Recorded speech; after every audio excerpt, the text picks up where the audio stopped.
Morning students, I am Dr. D. Paradesi, Associate Professor, Department of Chemistry, SRMIST. This video lecture covers the part 2 of the previous lecture of Analytical Chemistry, especially for UG students. So in the previous lecture, I have explained about the basic introduction about analytical chemistry, like in terms of qualitative analysis and qualitative analysis, followed by like data analysis, like significant figures, and then error analysis in terms of systematic error, and that is determinate error and indeterminate error. So I explained with a clear example for those error analysis.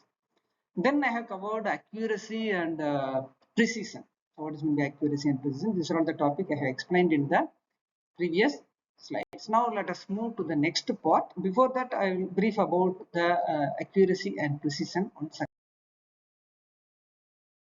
Okay. Accuracy is the degree of agreement between a measured value and the true value. Okay, so say for example, if you are telling it's more the degree of agreement between the true value and the measured value. Whereas in terms of whereas if you look at precision is nothing but true positive divided by true positive plus false positive. So what is meant by true positive? The number of instances correctly classified as belonging to the positive class. Whereas false positive means the number of instances incorrectly classified as belong to positive class. Okay.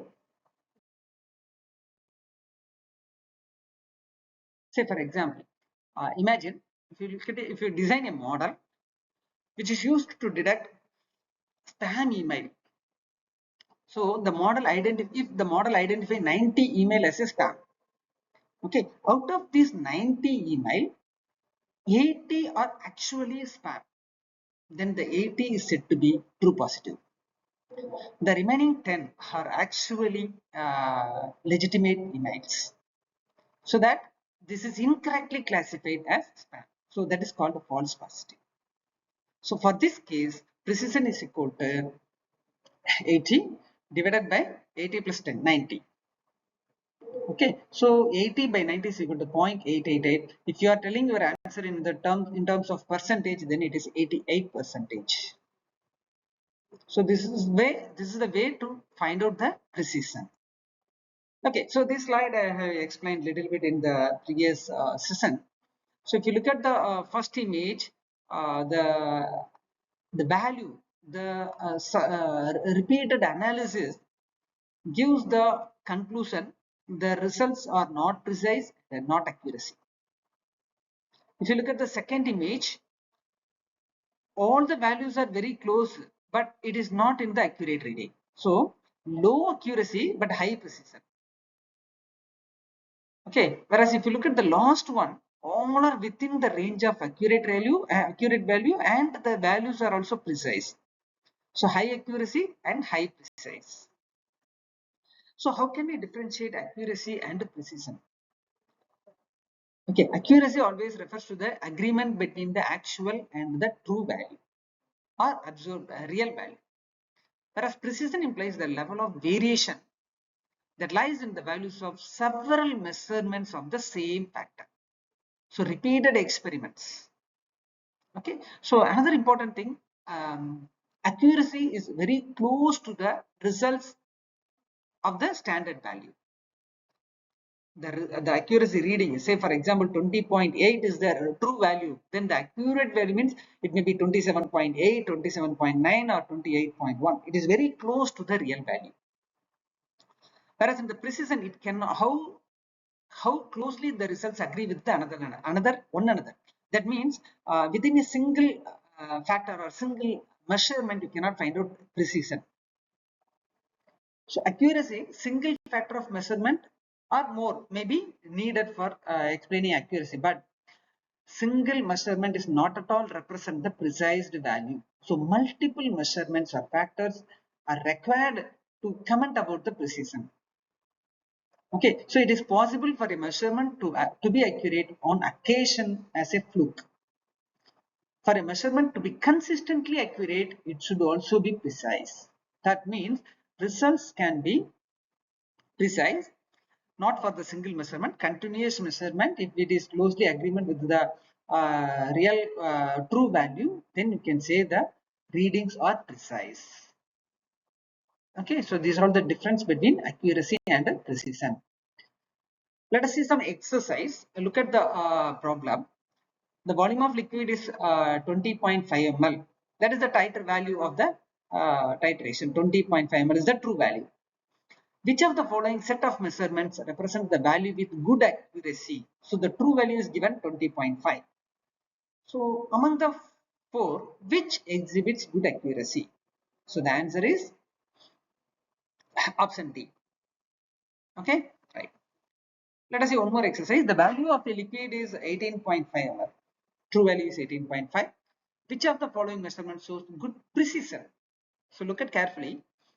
Here, option according to the true value, option C is correct. However, option D is also right because D is a little bit away from the true value. So none of the results is on the scale of 18.5. So true value is 18.5. But here all the values are close to 20, but the readings, all the readings are 20.2, 20.5, 20.3, 20.1, very close. So that option D is also a good precision. Option C is good accurate and good precision. Okay. Now let us see the another example. A sample was analyzed for desired concentration having 2.62 as the true value. So the true value is given 2.62. Three different set of measurements were carried out. So the results are 2.5, 5.4, 5.2. So three triplicate measurements were carried out. So these are all the observed value. True value is given. Then find out the error percentage. O minus T. Okay. So you can find out the individual error and the total error. So the mean value of the observed measurement is 2.52. So real value is 2.62. Observed value is 2.52. So the difference is 0.1. So the difference is 0.1. So 0.1 divided by the true value multiplied by 100, which gives the error percentage. Here it is 3.8 percentage. Suppose if you want to find out the accuracy, then the observed value divided by true value multiplied by 100, that gives the relative accuracy of your measurements. So these are all the simple exercise. You can find out the accuracy and precision. Okay, one more exercise is that you can do it later. Now let us move to the next topic, polarography. It's an electroanalytical technique which is used to measure the current between two electrodes as the voltages vary. It produces a current voltage curve that is called a polarigram, which is used to identify the substance. Not only limits to identify, both quantitative and qualitatively we can analyze the substrate. What is the mechanism behind the polarography? If you look at the system, polarography, there is a dropping mercury electrode which is used to study the electrical properties of a solution. Okay, it denotes the measurement of current between the dropping mercury electrode and a reference electrode. So usually calomel electrode is used as a reference electrode. Okay, so potential is applied in the form of voltage. The analyte, that is the substance present in the solution, is diffused due to applied voltage. Hence the current flows takes place due to the diffusion of ions. So DME acts as a working electrode where the electrochemical reaction occurs, whereas in the reference electrode is used to measure the stable potential, reference potential for the measurement. Electrolyte, that is the solution being analyzed, which contains the electroactive substance. So definitely the substance either it should be oxidized or to be reduced. So such kind of analyte only can be used for the polarigraphic analysis. Now a gradually increasing voltage is applied between the DME and reference electrode. So the current flowing in the circuit is measured as the voltage changes. So the current is primarily due to the electrochemical reactions of the analyte at the dropping mercury electrode.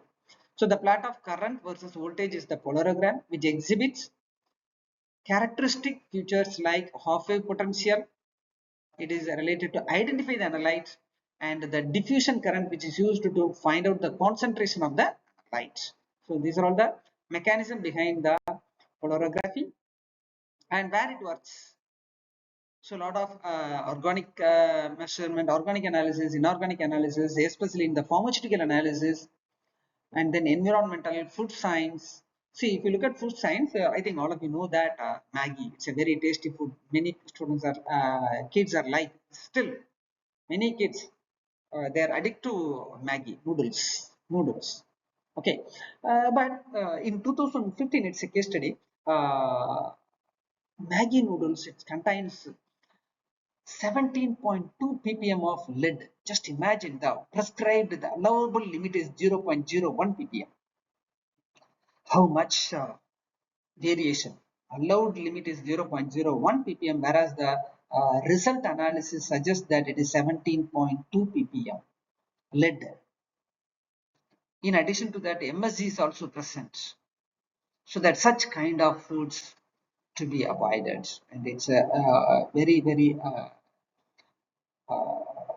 harmful to our health. Okay, so this kind of analysis can be determined.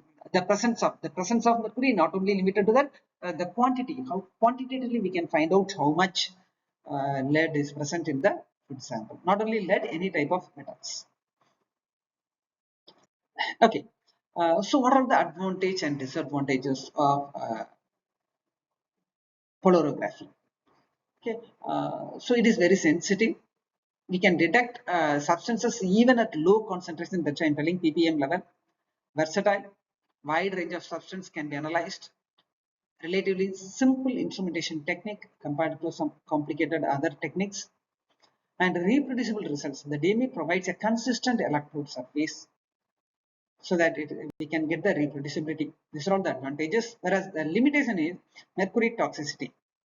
I think you all know that it is a toxic metal, and some substances can interfere with the limiting up applicability to very high concentrations, and it may not be a best choice for very high concentration. Okay, right, now let us move to the another topic. The next one is separation technique. If you look at in organic or inorganic, it is one of the important section, analytical separation technique. So there are a lot of separation techniques are available. In olden days, they are using paper chromatography, and then thin layer chromatography. See, before that, distillation, evaporation, extraction, still people are following. But the methodology is same, but different format we are using. So methodology, if you look at sedimentation, means how can we segregate the particles? Even if you look at the wastewater treatments, so in the industrial wastewater will be gathered in a tank, will be collected in a tank. So during the sedimentation process, simply leave it. So the particle will be settled down. If you simply leave it, the particles will be settled down. Then you can decant, or you can pump into the another reactor. So that is called sedimentation process. Allow them to leave. Suppose if there are some suspended particles. Suspended particles means it will not be settled down. In that case, what we have to do? We have to add some aluminum sulfate, coagulation process. So it will be form a gelatinous precipitate and then settle down. So various techniques are available to separate components. Let us see one by one. So this is, if you look at the image, like sulfur. If you look at this image, wait, I will select the pencil. If you look at this is sulfur. Okay, so this is ion filling, sulfur and ions. So you mix together sulfur and ion, mix together, mix sulfur and ion, you mix together. So how can we separate? Very simple technique. I think all of you know that. If you place magnet, so all the ion fillings will be coming out. So sulfur is isolated. This is a physical separation method. See, this is the this image clearly shows the industrial process, how they are making separation. Okay, another one is this is magnetic attraction, and then another one is filtration. Filtration, I think all of you know, it's a very common technique.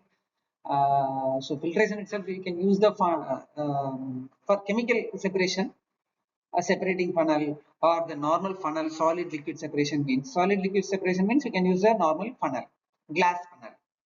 Liquid liquid separation means you can use separating funnel. And then evaporation technique, just allow them to heat the substance, solvent will be evaporated, so you'll get the substance. Even recrystallization after that, crystallization. Okay, and then distillation, one of the important process. Suppose if the substance are mixed together, if you are heating, if you are boiling, so boiling up to their boiling point, so it will be coming into the vapor. So then the vapor is allowed to cool, condensed, then you will collect it.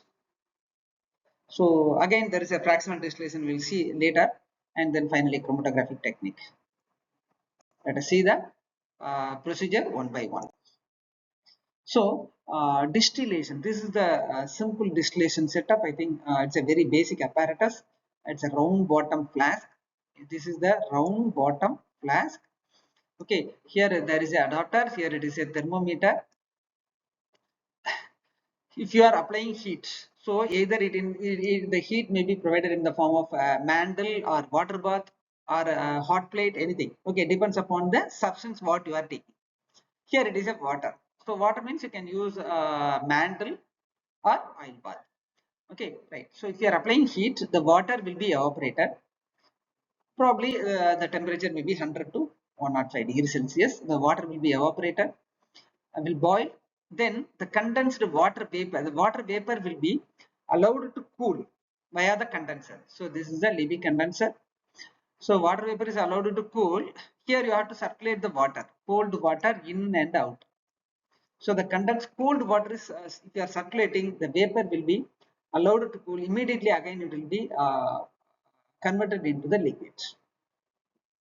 So the distilled water, salt will be deposited at the bottom here. The salt will be deposited here. Only the 100 degrees Celsius water boil. So only the pure water is coming out. So that it is the reservoir, or the receiver, which contains a distilled water. Which contains a distilled water. It is totally free from the salts. Free from the salts. Okay, right. Now the same distillation setup. This is the kind of fractional distillation. What is meant by fractional distillation?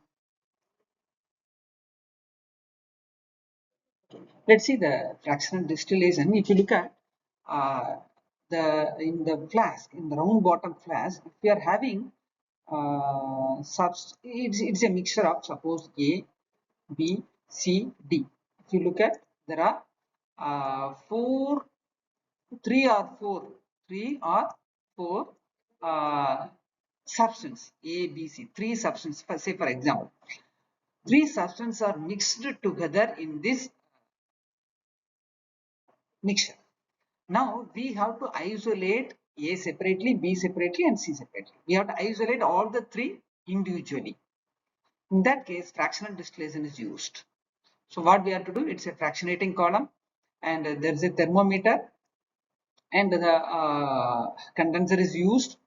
So how we have to separate? So all are having different boiling points. Say for example, A is boiled, the boiling temperature of A is around 70 degree. Then you have to raise the temperature slowly. At the temperature 70, the substance will be evaporated. and here via the condenser it will be cooled down. You can collect it here. Then B has 100 degree. Suppose maybe water 100 degree. Okay, so then at the if further you have to raise that once the collection 70 degree, if you have collected all those things, remove it and then raise the temperature. Now at the 100 degree, the second one will boil, and you can collect it the separate reservoir. And the third one maybe 120 or 130 degree. After collecting completely at the 100 degrees Celsius, then raise the temperature, then collect it the other one. This is the simple fractional distillation. Suppose if you are having a very, say for example, some kind of complicated organic molecules, compounds, it is very difficult to give the temperature immediately, because the material will be charged. If you are raising, there is a possibility of disintegration of the compound. So you have to raise the temperature very carefully. So in that case, you can apply vacuum. So while applying vacuum means, here instead of using such kind of reservoir, we can use a model that is called a cow head. That is called a cow head. So there will be a four type of one single adapter. One single adapter. It contains four different flasks. Single adapter, four different flags. That is called cow head. 4 or 5. Okay. So now what you have to do? You have to fix it, raise the temperature. One particular compound is received in the reservoir. Then you have to increase the temperature. You just you are applying vacuum here. Just imagine here you are applying the vacuum. So applying vacuum means you cannot remove. If you are removing the vacuum, again the temperature, vacuum, everything will be released. It takes more time to heat again. So without changing anything, you just rotate the cow head. So the next fraction cut will be received in the another reservoir. So without disturbing the vacuum and the temperature, you can collect the 5 different components. So that is the advantage of this fractional distillation. So it is the efficient manner we can distill the mixture. Okay, now let us move to the next slide. The best example for this fractional distillation is in the crude oil petroleum industry. There is a crude oil, how it is. So first cut is the butane and propane, 20 degrees Celsius, and then petrol, and then kerosene, and then diesel, and then fuel oil. So how many fractional distillations they are collecting? And finally, it is a tar oil. So even I think all of you know that in our India, we are purchased a huge volume of crude oil from the Gulf countries. Okay, so crude oil is very cheap because it is a non-processed one. So crude oil is cheap. We are purchasing a crude oil. Then from the refinery industry, a lot of industries are there. So they have to refine. They have fraction during the fractional distillation. It is isolated into gases, petrol, kerosene, diesel. Finally, the left out tar also used for the construction. Road way. They are using the tar oil. So, lot of applications from the crude oil. So, this is purely based on the fractional distillation. Now, let us move to the chromatographic technique. So, what is meant by chromatography? This technique involves the separation of organic components into its individual components. Okay, so look at if you are, I think all of you know that in the pen, the refill which contains ink, the refill which contains ink. Okay, so there are it's a dye, many chemicals are present in it. So if you are making a spot on the TLC plates, by the mobile phase is the liquid solvent.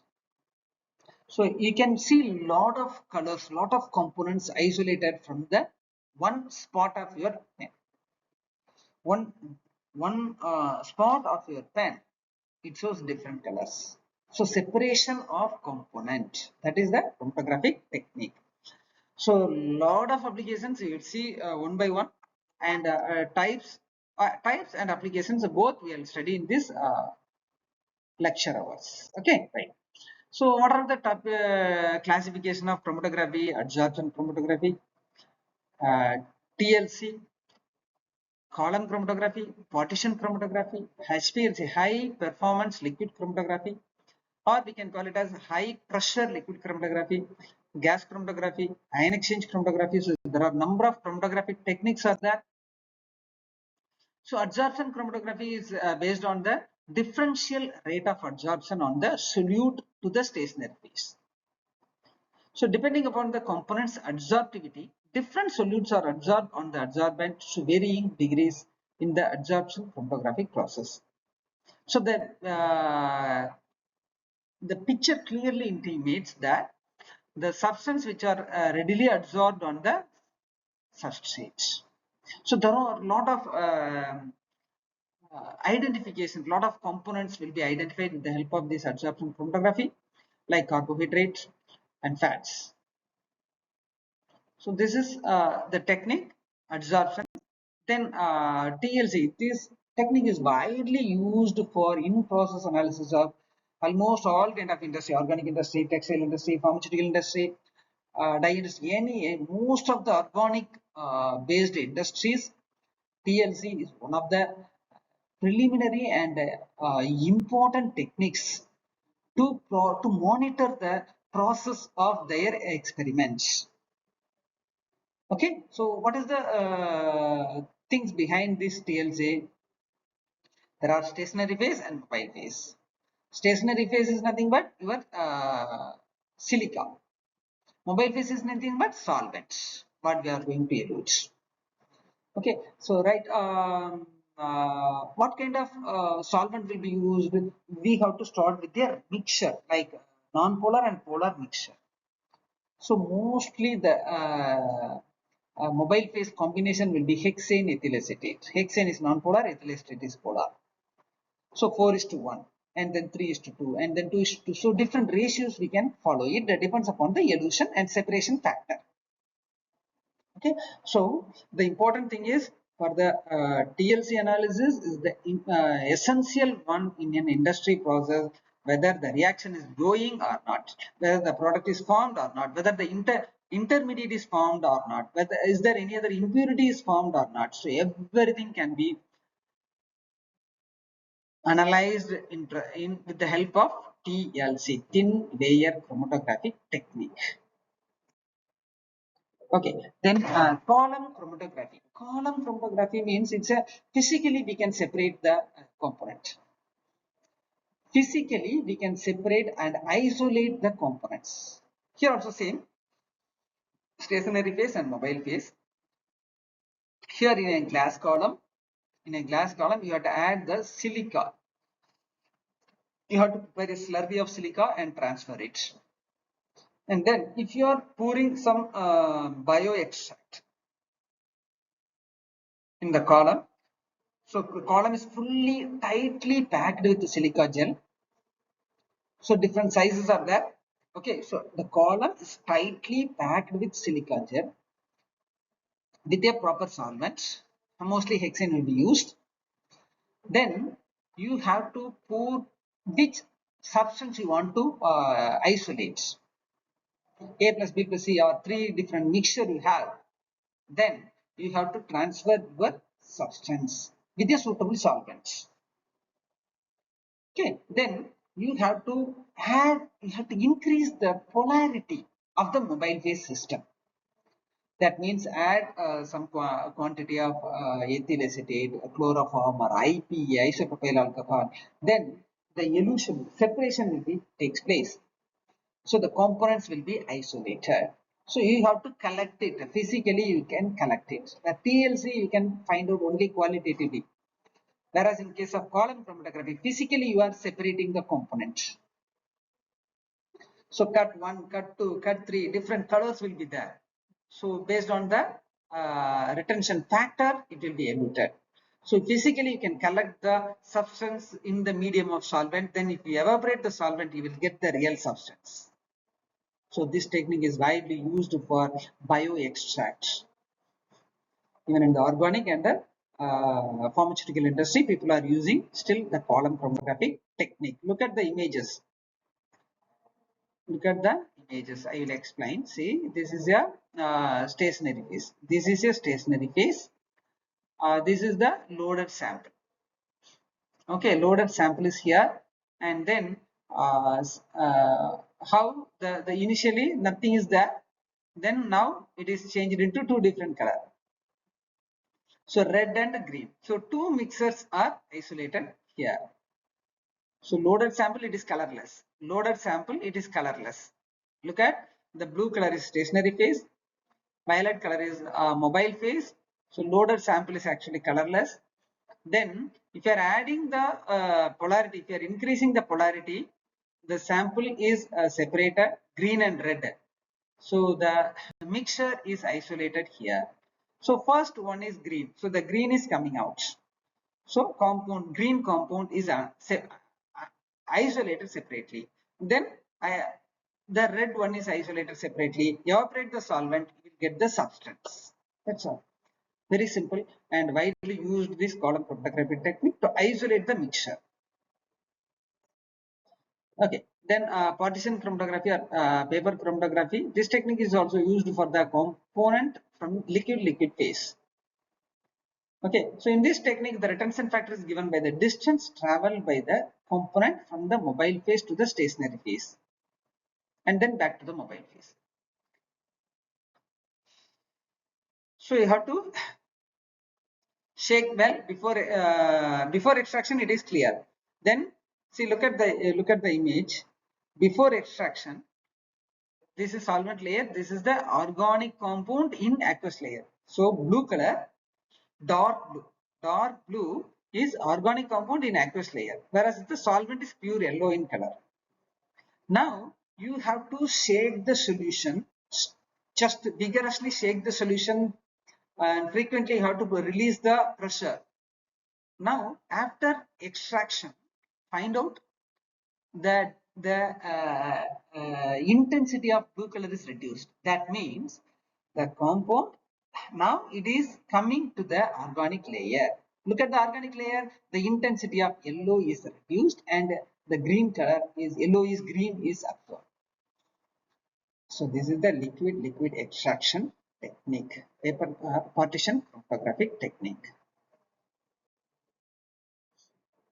Okay, now let us move to the HPLC, high performance liquid chromatography. This technique is widely used in pharmaceutical industry to analyze a sample purity.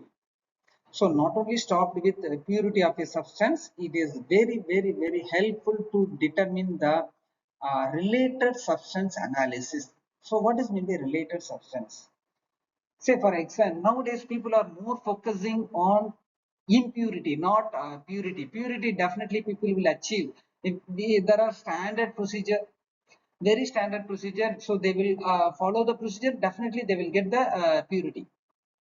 So now people are not much worried about the purity. It can be easily achieved. 99.5%, 99.6% purity, they will achieve it.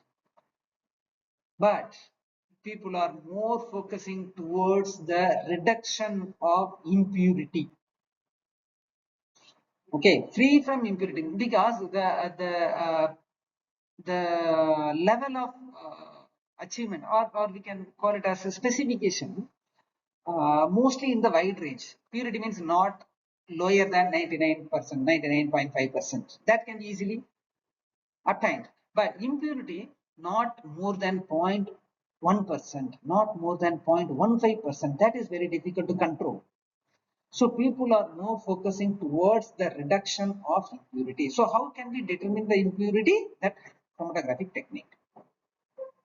Okay, right. Now in this technique, the sample is introduced in a mobile phase. Okay, which is a liquid that passes through a solid, which is usually a solid or a liquid in the solids. That is stationary phase. So the stationary phase is tightly packed with the porous particle, mostly C13, C18 like components. Okay, right. Now let us move to the diagram. HPLC diagram. Look at the basic principle behind the HPLC. So this is solvent. Solvent is pumped. Solvent is pumped into the HPLC column. This is the HPLC column. So solvent is pumped into the HPLC column. Okay, so now in this HPLC column, stationary phase is there. Stationary phase is there. The solvent is in the mobile phase. So mobile phase, stationary phase is there. Now you are injecting here, you are injecting your sample here. So this is injector. This is injector. So you are injecting your sample here. So what happened? Your sample is mixed with the mobile phase first. So not directly entered into the HPLC column. Look at carefully. Your sample is mixed with the mobile phase first, then injected into the column. Okay, then here the stationary phase, mobile phase interaction will be there. So the column will be the, it should look like previously I have shown no that how it is separated based on the travel of the component present in the sample. Okay, so that factor will be vary. Then it may be detected in the detector part and then recorded in the system. You can get the data. Whether your sample is pure or not, that can be determined. So here in this type of HPLC, we can use both qualitative and quantitative analysis. That means whether the substance is present or not. If it is present, how much concentration is there.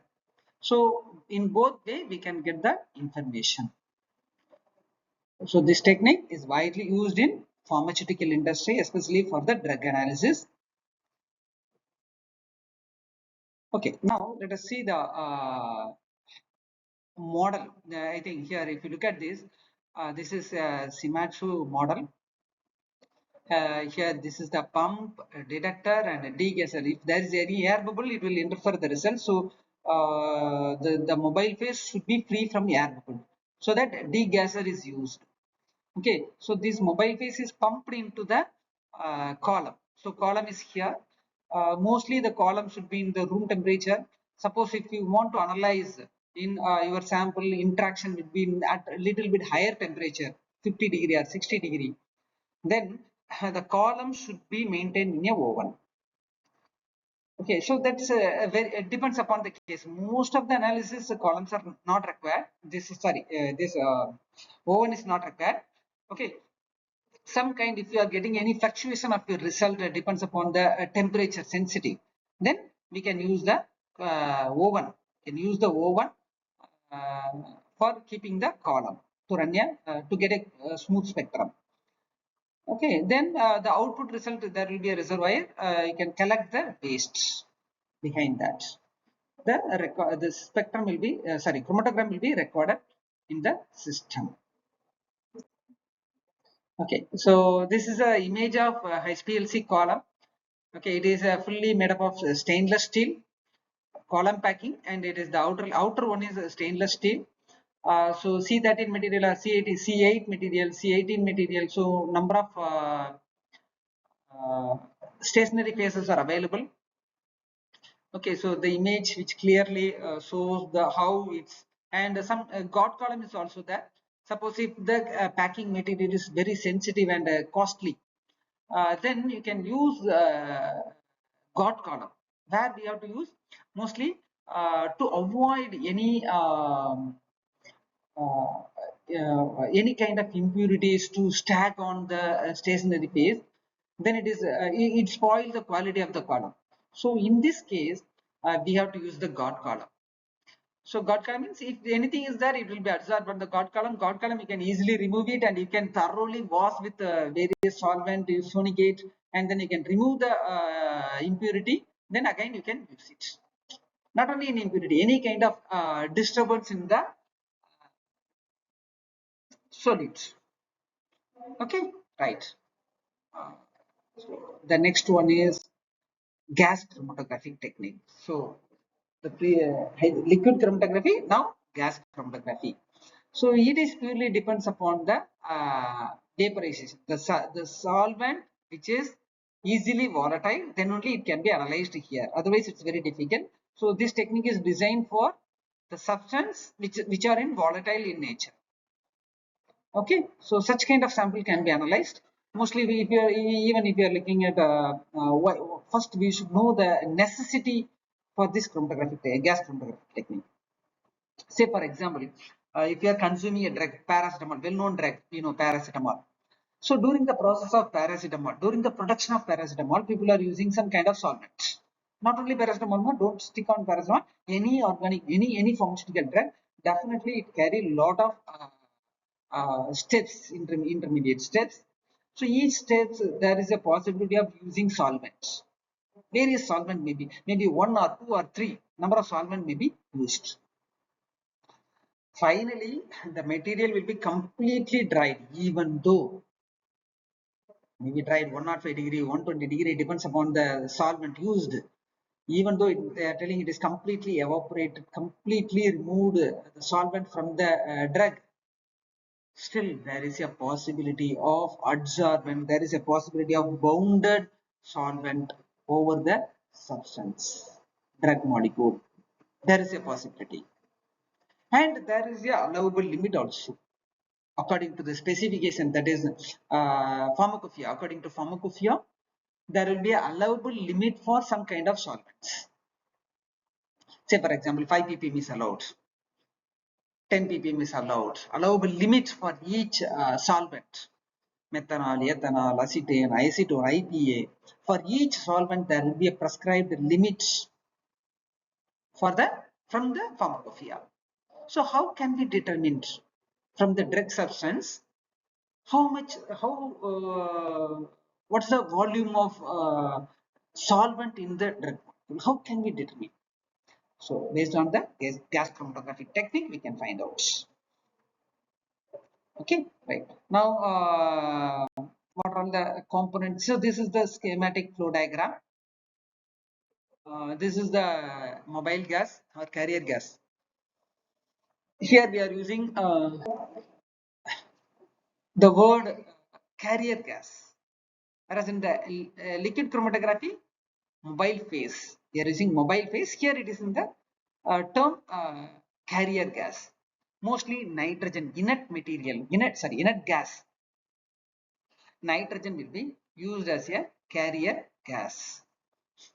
Okay, so it's a regulator. So regulator is used to allow only the particular how much volume of gas to be flow. That we can decide. We can decide the volume, how much to be introduced into the column, because see the column is very sensitive here. Here the gas chromatography column is very tiny material, and it's the cost of the column is very high. So that if you are allowing the flow of gases in the high pressure or low, both may be troublesome. So that the optimized volume should be allowed through the regulator. And a trap, why they are using trap? That is very important. You should know why we are using trap. So not here in the, actually this is a single box, but if you look at in practical, there are 4 or 5 columns will be there. 4 or 5 columns will be there. It's a separate purification unit. So the gas, even though if you are purchasing, if your purchased gas is 99.9% purity, even though you have to use the trap. So the column is coming out, sorry, the gas is coming out from the cylinder. It may contain some kind of moisture or anything, any kind of impurity gases. So it should be passed through some kind of silica gel and carbon, silica bed. So many 3 different columns will be there. So it should be passed through the column. So any kind of uh, like moisture or any kind of other gases may be absorbed on the surface of those filtration setup. Then the pure gas will be coming out from the trap, and it will be passed through the column. See, look at this is the gas. This is the purified gas. Purified gas. Okay, then this is the sampler, auto sampler. So now the column is running with the mobile phase. Now you are injecting your sample to be analyzed. So it may be dissolved in the form of some liquid solvent. Then you have to inject it. So there are two type of injection mode. One is the manual injection. Another one is auto sampler. Manual injection means you have to find out the volume through a syringe.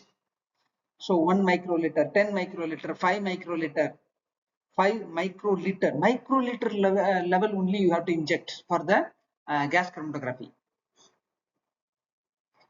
So even in HPLC also you have to run the sample. The sample volume will be microliter. Here also microliter volume only you have to inject.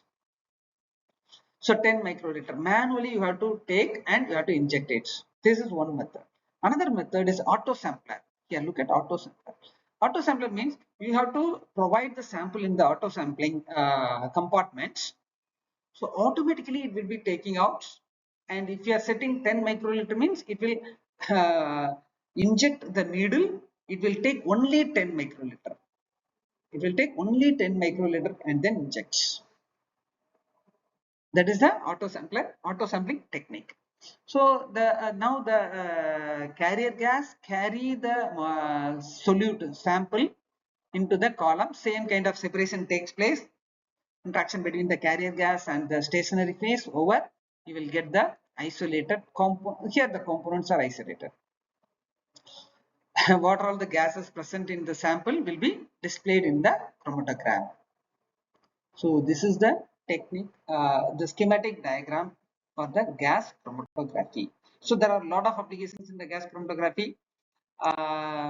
This is the images. So real image of the gas chromatography. This is the model Perkin-Elmer. Okay. So this is inside column is there, oven is there. So injector, everything is there. So this is the previous one is schematic diagram. This is the real picture of the gas chromatography. Then the application point of GC, I think already I have explained, like in the food analysis. So first thing is pharmaceutical analysis. There is a major application, and then food analysis, chemical industry. So various applications we have the gas chromatography. Hope all of you understand the concept, principle, and applications of all chromatographic techniques. Okay, all the best students. Good luck.